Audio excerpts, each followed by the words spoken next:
Mungu alipotuokoa, in his mind kuna vitu alikuwa anajua anataka to possess under the sun.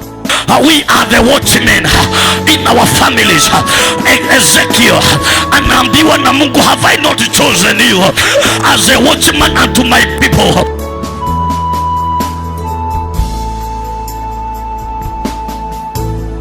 Our message today is the power of thanksgiving. Power of thanksgiving. Power of thanksgiving. And I was also go to the book of Psalms 69 verses 30. Hiyo verse nataka nitumie kama vile Roho wa Mungu atanisaidia niweze kukuelezea vizuri about the message that God has given and has put into my heart. Inasema hivi: I will praise God's name in song and glorify him with thanksgiving. Father, we thank you for this word. Use it to speak unto us and bless us through it. Even them now watching us via the television, may this word be of a blessing unto their lives. In Jesus' name we do pray and we believe. To say amen. And I said that I will praise him with a song, but when I come to glorify him, to magnify him, it will be by thanksgiving. So thanksgiving is different from praises. Thanksgiving is different na mambo mengine yote, na ni very powerful because thanksgiving magnifies God. What is magnifying? Magnifying is to make that thing to look bigger and greater than its normal size. So wakati tunapofanya thanksgiving ni kumaanisha magnify kuliko vile tunavyomfahamu, kuliko vile dunia inavyomfahamu. So that is why God is so much pleased with thanksgiving. Sema amen. Let me tell you couple hatujaenda to the 5 of reasons why the thanksgiving is very powerful and very important. Nataka uelewe the world is a spiritual world. Licha ya ardhi, the earth ni kitu physical, lakini life is spiritual. Because kuna watu unaona wakitembea na miguu barabarani, that those people are not people, they are spirit. Dunia kuna principles ambazo zina govern this world and they are spiritual laws. Na ndipo nataka uelewe, if you do not understand certain things of the spirit, maisha yako yatakuwa na shida sana mpendwa. Hallelujah. Mimi ninahurumia watu. Kuna watu wanacheza na mambo ya Mungu ni kana kwamba Mungu ni rika yao, na ndipo mambo ni mabaya. Kama umezaliwa katika familia ambayo haujawahi ona, haujawahi usikia mambo ya shukurani, ni kumaanisha ni kama Nebukadneza. Nebukadneza alisaidiwa na Mungu. Nebukadneza ni Mungu alimsaidia na akampea nguvu so that he may deal with the children of Israel. Na Biblia inasema Nebukadneza akawa amejisifu na akaona ndoto moja. Akaona mti umekatwa, lakini ulipokatwa ukawachwa na pete pale chini ya kina ama the stand. Akashindwa sana hii maana ya ndoto hii. Kukatafutwa Daniel, akaja kainterpret the dream. Akamwambia ni ukuu wako umekuwa mkuu mpaka mbingu imetambua ukuu wako, lakini huo mti vile utakavyokatwa ni wewe. Afadhali ingelikuwa ni ndoto ya maadui zako. Na Biblia inasema after 12 months, baada ya the prophecy, baada ya the dream and interpretation, asubuhi moja Nebukadneza akawa anatembea on roof ya nyumba yake. Akauliza, ni nani amejenga hii Babylon? Si ni mimi na nguvu zangu na utajiri wangu? Akakosa kumpatia Mungu thanksgiving for the father he has gone. Akakataa kuona God. Biblia inasema maneno yale hayakuwa yameisha kwenye kinywa chake. Mungu akasema, hiyo mikono umeshindwa na kuinua uniabudu na unishukuru kwa kukuleta ubari huu, hiyo mikono itahuza chini. Miaka 7 you gonna grow like an animal. Na ndipo nataka niambie watu, ndio maana familia nyingi ziko na shida na umasikini, ni kwa sababu mama yako hakufanyika tasa. Mama yako na baba yako walibarikiwa, lakini wakaona kama ni ukuu wao, wakaona kama ni hekima yao. Mungu akasema, hii familia nilitarajia pia wanipatie shukurani, maana hawakuzika watoto wote. Kuna wazazi walizaa wakazika watoto wote. Kuna vitu Mungu alitutendea akagojea tufanye shukurani, na tulipokataa kufanya shukurani, Mungu akasema it shall not be business as usual. Na ndiposa watu wengi mikono yao badala ya kukaa hivi kupokea imeenda chini kusafa in life. Na nikaambiwa na Mungu, kuna mtu either unaniwatch kwa television hapa kanisani, tumepewa miezi mitatu tuanze kumshukuru Bwana. Gather your family members. Ukienda Christmas enda uulize madhi, ni kwa nini hatujawahi kuwa na ibada ya kushukuru Bwana? Sasa mnaitwa shosho, sasa dadi anaitwa guka, ni kwa nini hakuna shukurani yoyote? Is it normal? That is why unaona watu, familia ambazo wanastahili kuinuka, watu ambao wanastahili kwenda mbali, they are busy serving. Na ndipo mtu anaitwa Solomon akasema, kuna kitu kimenishangaza duniani, princesses walking by foot and servants riding on horses. Kwa sababu hatuna shukurani. Imagine kuna mtu uko hapa, uko service ya leo, mwingine unanitazama kwa television, kuna kitu Mungu alikutendea na alitarajia ushukuru. Wengine ni hospitali, maternity ward, wengine ni katika vipimo vile watu wanapimwa.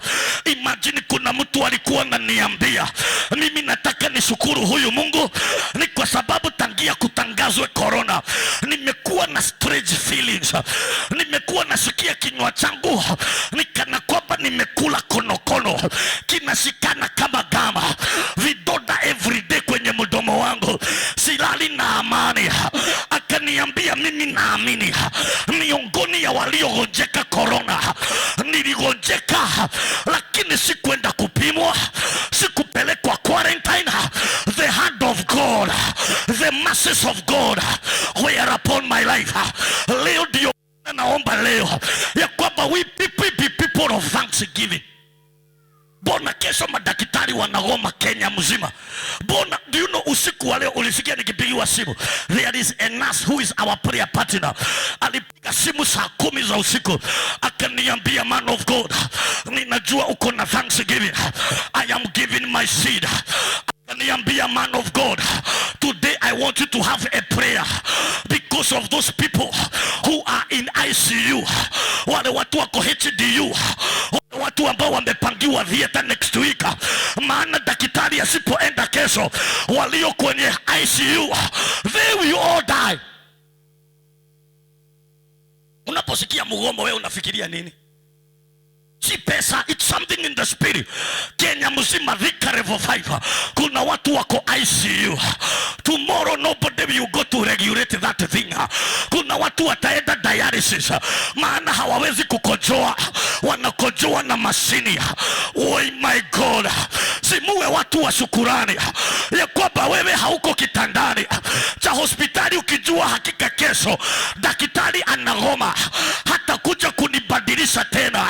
Hata kuna kesho nilikuwa niende theater, sitaenda theater tena. Oi jameni, kwa nini roho ya shukurani hatuna tena? Ndio maana leo tuko hapa kwa ajili ya thanksgiving. Thanksgiving in the mighty name of Jesus. Ninataka niongee 5 reasons why we should give thanks. Na ukumbuke title yetu, title ya our message is the power of thanksgiving. One, why do people give thanks? Number one, because we owe God thanksgiving.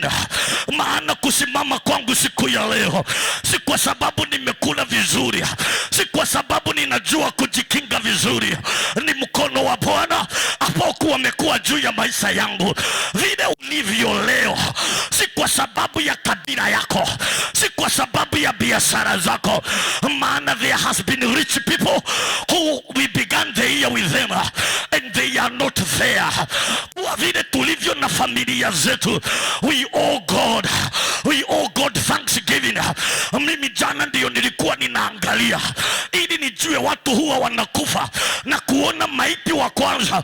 Nilikuwa standard 6. My classmate alikuwa anakaa nyuma yangu baada ya kutoka shule. I remember very well, we were in standard 6. Baada ya kutoka shule wakaenda kucheza na another classmate alikuwa anaitwa Mwangi. Wakicheza wengine akiwa juu ya mti, Mwangi akachukua jiwe akagonga huyo classmate alikuwa anakaa nyuma yangu mgongo, spinal cord, na akakufa hapo kwa hapo, akaanguka akakufa. Tukasikia fununu kuna maiti anaenda kuonwa. Mimi nikafuata watu, nikaenda nikaona my classmate amefungua kinywa, damu inamtoka, masikio damu inatoka. Was my first person kuona akiwa amekufa. Imagine my classmate, he had not done any evil, hakuwa ametenda dhambi yoyote, na akaenda, alikuwa anakaa nyuma yangu. Kifo kikatembea that day, kikakataa kuja kwenye kiti nilichokuwa ninakaa, kikaruka kikaenda nyuma yangu. I owe God thanksgiving. Kuna watu mko hapa mlikuwa kwenye gari, kifo kilikuwa cha wagojea barabarani, kifo kikakataa kunyakua gari uliokuwa, kikaingia hiyo gari nyingine ilikuwa nyuma. We owe God thanksgiving. Kuna watu walilala jana hawajaamuka kama sisi leo, na si dhambi wametenda. Tunastahili kumwambia Bwana asante. The reason we give God thanks si kwa sababu ati ni wahubiri wanatengeneza thanksgiving wanapewa sadaka. No, rahasa. Mimi nataka nikufundishe, thanksgiving sio ya mwisho wa mwaka peke yake. If you live a life of thanksgiving, signs and wonders shall be portion of your life. Sema amen. Number 2, why do we give thanksgiving? When we give thanksgiving, we never lack. Maisha ya kukosa kosa yanaondoka. Si ni kitabu cha Luke chapter 9 verses 10 ama Luke 17:17 inasema hivi: wakati mikate 5 samaki 2 walipokuwa mikononi mwa Yesu, akaanza kushukuru. Alipoanza kushukuru ikaanza kumultiply. Maana yake ni hii: nothing will ever increase in your life until you apply thanksgiving. Hakuna kitu huongezeka maishani mwetu wa Kristo kama hatuna gia ya kumshukuru Bwana, ya kumshukuru Jehova. Imagine watu walikuwa na njaa, 4,000 men, women and countless children. They in that crusade, lakini hakuna chakula. The lunch of a small boy. Yesu Kristo akaitisha hiyo lunch ya mtoto mdogo, akaanza kushukuru ikiwa mikononi. Imagine kuna kitu nilikuwa ninashare na my wife, nilikuwa ninashangazwa na Jehova ya kwa chakula kikaanza kumultiply. Cafeteria ya mbinguni kaingia kwenye emergency, ikafunguliwa immediately. Hata kama wale wana malaika wanaoperate hiyo cafeteria ya mbinguni, hiyo hoteli ya mbinguni iliyopatia wana wa Israel chakula 40 years in the wilderness, ikaresume service immediately because somebody is giving thanks. Somebody is giving thanks. Vikapu zikaanza kuteremusha chakula, basket zikaanza kufly zikileta mikate na samaki. Ni kwa nini mhubiri unasema basket? Ni kwa sababu baada ya the miracle, Biblia inasema nao wanafunzi wakabeba 12 baskets zikiwa zimejaa. Kwani walikuwa wanaenda mikutano na wamebeba vikapu. Hizi vikapu ndizo zili supply from heaven. I tell you the truth, when you become a woman and a man of thanksgiving, you never lack in the mighty name of Jesus. Zile nyumba ambazo ukienda unakuta hakuna sukari, hakuna mafuta ya taa, hakuna majani ya chai, hakuna roiko, hakuna mafuta ya taa. Hiyo ni nyumba ukichunguza, mwenye hiyo nyumba ni complainer and mamara. Ni watu wale ambao ni wakunuhunika, wanaleta sadaka kanisani na wananuhunika. wanatoa viti kanisani na wananungunika. Yani ukiona nyumba imekosa ni kwa sababu it is full of the spirit of ingratitude. Kama uko hapa na hii naogopa, na hii naogopa, na hubiri bila kuogopa. Kama nyumba yako haina sukari, kama nyumba yako haina unga, kama nyumba yako is in lack, it is because you lack thanksgiving. Anza kuwa mtu wa shukrani, because ukishukuru Mungu hiyo unga kidogo, Jehova ataamuru watu wakutembelea, wakuambie nilitembelewa na my cousin akanipatia bado mzima ya unga ya chapo, na kwa sababu sitaki ioze kwa nyumba, I want to bless you with the 2 packets. It is thanksgiving. Inasababisha mtu aliyepata wageni akabarikiwa na sukari kilo 5, anaangalia ni nani nitabariki naye kwa plot na kilo 1. Ni wewe mtu wa shukrani.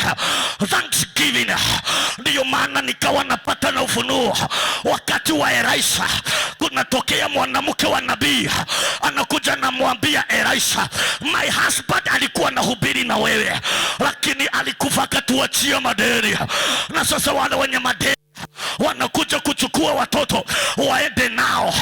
Nikawa najiuliza, a whole pastor anawezaje kufa aache madeni, na madeni yaende to the level, atuwa level watoto wake wabebwe kama slaves. Roho wa Bwana kaniambia endelea kusoma lile neno. Nikasoma nikaona mama alipokuja alipewa some instructions, akaambiwa nenda wazime mitungi empty, mjifungie kwenye nyumba na watoto wako na mumimine mafuta.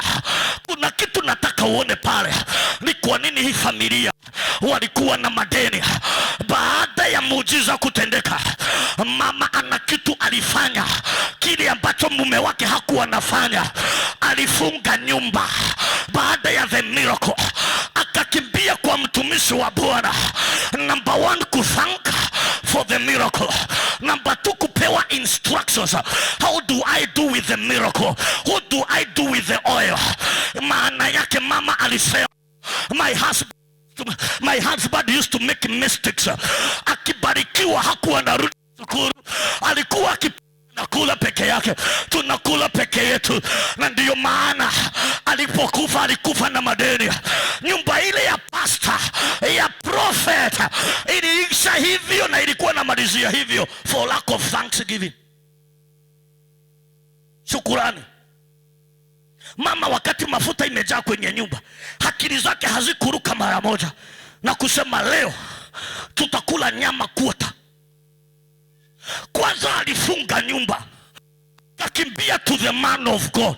Number 1, to give thanks. Number 2, apatiwe instructions. Nothing will ever increase in your life until you apply thanksgiving. Jesus anafanya thanksgiving. Anapofanya thanksgiving, mikate inaanza kumultiply. Kila kitu kinaanza kumultiply. Even finances zina increase. When we give God thanks, tunamwambia Bwana, we are not serving you because of money. We are not serving you because what people give unto us.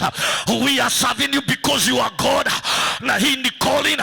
Tuendeshe magari, tusipoendesha magari, haja yetu kubwa ni kuona ufalme na kurithi ufalme. Wakati tunapomshukuru Mungu, things begin to increase. Watu wengi hawajui what it means to increase, kwa sababu they lack thanksgiving. Number 3, thanksgiving inatengenezeanga Mungu njia ya kuleta ukombozi, ya kuja kukomboa watu, njia ya kuja kukomboa huyo mzee mlevi, huyo mzee aliyetoroka nyumbani. Wakati tunafanya thanksgiving, tunaprovoke Jehova na kumtengenezea njia ya kuja kuleta ukombozi. What do you mean? Angalia watu wanaitwa Paulo na Sila, wako ndani ya jela, wamefungiwa ndani ya jela, wamefungwa mikono na miguu, lakini Bible inasema at midnight walianza praise and worship na thanking God. Wakaanza kumshukuru Bwana. Una Bible inasema other prisoners, they were reasoning unto them. Nikiangalia other prisoners, ninaangalia mimi umeshawahi fungwa katika hizo seli, na zile seli zimejaa mang'aa. Kwa hiyo wakati worship ilipoanza, wakati shukurani zilipoanza, walianza kuwadhihaki na kuwachekelea, walianza kuogea vibaya. Lakini watu wanapowadhihaki na wenye wajera wakiwadhihaki, Jehova akasikia watu ambao wana praise him, wana praise him, hallelujah, na wana worship. Biblia inasema, Mungu akasema pana, hatuwezi kukaa hapa when the people are worshiping me, when the people are thanking me, we have to go down. Na Biblia inasema nguvu za Mungu zikashuka kwenye hiyo jera, na nguvu za Mungu ziliposhuka hazikuuza chochote ndani ya jera fasa. Kitu cha kwanza nguvu za Mungu zilifanya, ziliguza the foundation of the prison. Kumbe wakati ambapo tunafanya thanksgiving, the foundation ya shida zetu inaanza kutingizwa, inaanza kuyeyushwa.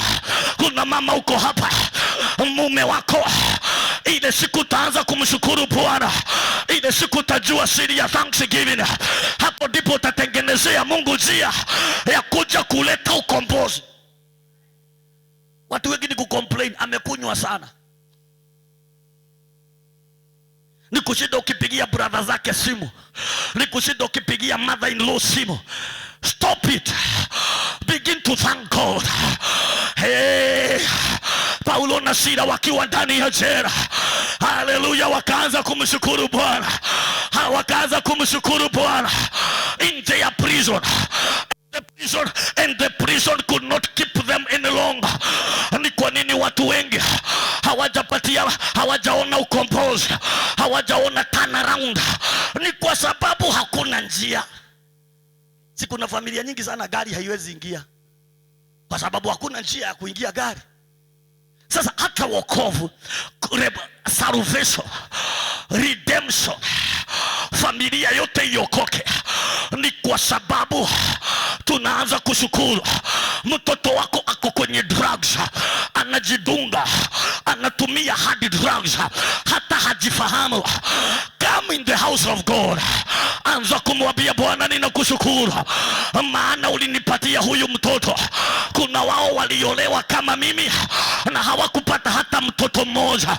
Kuna wao tulizaa na wao, huyo siku hiyo nilizaa, lakini hawakuenda nyumbani na mtoto, walienda na mwavuli na karai, mtoto wakaacha huko mochwari. Mimi ninakushukuru Jehova, because before he was moved in my mother's womb, you knew him. Jehovah, you have a purpose with his life. I am going to sacrifice. I am going to give a thanksgiving offering. Let me tell you that child umepeana njia ya Mungu kumuokoa. When you complain, and mama, God goes far away from that family. Kuna watu nawaambia, watoto wetu ni walevi, watoto wetu lala nje, wacha kushinda ukiwapiga. They are of age. Fanya kitu kimoja, begin to thank God for them. Begin to call the man of God. Weka service ya thanksgiving. Mwaka unaisha unasema, no, Thursday mimi nitaita watu badala ya waende church, even in service nitawaita thanksgiving, waje tukule na tukunywe, na utaona kile Mungu atafanya next year. Ni wangapi hata watoto wamemaliza college, you didn't have call anybody thanksgiving? Ni watoto wangapi tunaonanga kwa TV, dormitory imeungua, watoto kadhaa wameungua, bona wako hakuungua? Hata kama alipata D+, you have a reason. Maana kuna mzazi amelipa school fees maelfu na maelfu, hundreds of thousands, kabla mtoto hajatoka, akaitiwa mtoto akamu-identify mortuary. May it never be our portion. Me, I want to thank God. Hata kama mtoto wangu ni kichwa ngumu, I will thank God. Hata kama mzee ni mulevi, thank God. Shida yetu ni kwamba hatujui the power of thanksgiving. Paulo na Sila wana thank God in a situation ambao haina maana yoyote. Mko jela, mumezingirwa na criminals, wengine wamerepa, wengine ni murderers, watu ambao wanadharau injili. But nevertheless they began to worship God and they began to give him thanks. Imagine, Bible inasema the power of God came, ikashake the foundation of the prison. Kuna watu problem yako, foundation of your problem, foundation ya ulevi wa mume wako, foundation ya utukutu wa watoto wako haijaguzwa. It is only through praise and worship ama through thanksgiving foundations zinauzwa. Learn how to thank God. Usiwe that generation ambao ina complain everything. Ukikutana na mtu, kuna watu wa kanisa, never be their friends. You complain everything. Wata complain kuhusu fundraising ambao hawaku participate. Mtu haku participate fundraising na anataka kucomplain haikuleta pesa. Kuna watu wana complain kuhusu kila kitu, hata wana complain about God himself. So when we do prayer, when we do thanksgiving, tunatengeneza njia ya Mungu kuja kuleta ukombozi. Ugonjwa, kuna watu ambao wako under change, ugonjwa, magonjwa ya hypertension. Mama yao ama baba yao aliangushwa na high blood pressure, wote nyumbani wanasukumana na high blood pressure. Ni kumaanisha hiyo family iko in change. Kuna wengine familia mzima ni ugonjwa wa sukari, oh my God, diabetes. Wengine ni asthma. Ni kama Paulo na Sila wamefungwa minyororo ndani ya jela, but the moment they began to thank God, the chains loosed them. Chains hazikugojea power ya pastor aseme fire, power pana. Wakati ambapo milango ya jela ilijifungua, mikono ikajiachilia. When we begin to give God thanks, kuna minyororo inatuachilia, minyororo iliyofunga familia, ya kwamba hakuna watu wanaolewa, ya kwamba watu wanasuffer broken marriages. Those are chains, they break in the mighty name of Jesus. Hallelujah. Another thing that happens when we do give thanks and offer thanksgiving, we begin to enjoy unstoppable and uncommon favors. Yani unaanza kuenjoy favor. Nilikuangalia Herodia ama Herodes daughter, anaitwa Herodias. Bible nasema ilikuwa ni birthday ya Herode, na Herode ni mfalme. Na Bible nasema people were dancing, wakidansi kwa sababu ni birthday ya Herode. Na Bible nasema mtoto wake akadansi vizuri sana.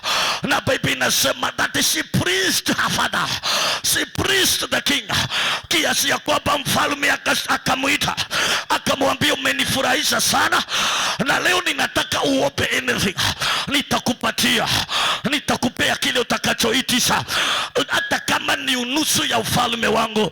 Ninataka kushukuru Mungu sana kwa sababu you are not watching us by accident. It is a divine arrangement that you may hear this word. And today, kwa sababu ninajua kuna roho ya kushukuru, huu mwaka usiishe kabla haujafanya shukurani. Kama umezaliwa kwenye familia haujawahi sikia mambo ya kushukuru, that is the reason the family is going down. But through you may the family be liberated. Nyinyi ambao munalia, munateseka, ninaona jamii ambayo mumeomboleza mpaka mmefika mwisho. Nasikia Bwana anasema lazima muanze kushukuru sasa, ili mlango wa mauti ukafungwe katika ile familia. Baba, katika jina la Yesu, na kushukuru kwa sababu ya mtazamaji, na kushukuru kwa sababu neno lako limefikia mtazamaji vizuri, na lile neno halitarudi kabla halijatimiza mapenzi yako. Baba, ninaomba wakati watakapokuwa watu wa shukurani, usijizuilie Baba ukawatetee, usijizuilie Jehova Baba wapee favor, usijizuilie ukawapiganie katika jina la Yesu Kristo. Baba, tutakapoona wengine wanapiga simu kushukuru, na wengine hata kama hatutasikia tutajua utakuwa umewatendea, sifa zote na utukufu zitakuwa ni zako Bwana. Sisi kama kanisa la Altar of Faith Worship Center, we want we won't take for granted to be on the media for 3 years. Tunakushukuru Jehova Bwana. Zidi Baba na kutuwezesha. Zidi Baba Mungu ajabu na kutupea mali. Tukazidi na kuhubiria hawa wapendwa ambao kila siku huwa wanatutazama tukiwa kwenye runinga. Wabariki katika jina la Baba na la Mwana na Roho Mtakatifu tumeomba na kuamini. Amen. If you are not born again, na tunamalizia mwaka, shukuru Mungu kwa kumpatia maisha yako. Mwambie tu maisha hayo ayatawale na Mungu atakubariki sana. Sema Bwana Yesu, nisamehe dhambi zangu zote. Andika jina langu kwenye kitabu cha uzima. Na kuanzia leo nimeokoka na nitakutumikia siku zote za maisha yangu. Amen. If you have prayed that prayer, you are now a child of God. Look for a Bible believing church. Join them. Serve God, because there is a reward in serving God. Sisi tuko Thika, Keganjo Estate, Corner 1, barabara inaitwa ya Karen. Join us, tuko na lunch hour services, Sunday services. Karibu sana. Until next time, same station, same hour. Shalom. God bless you so much.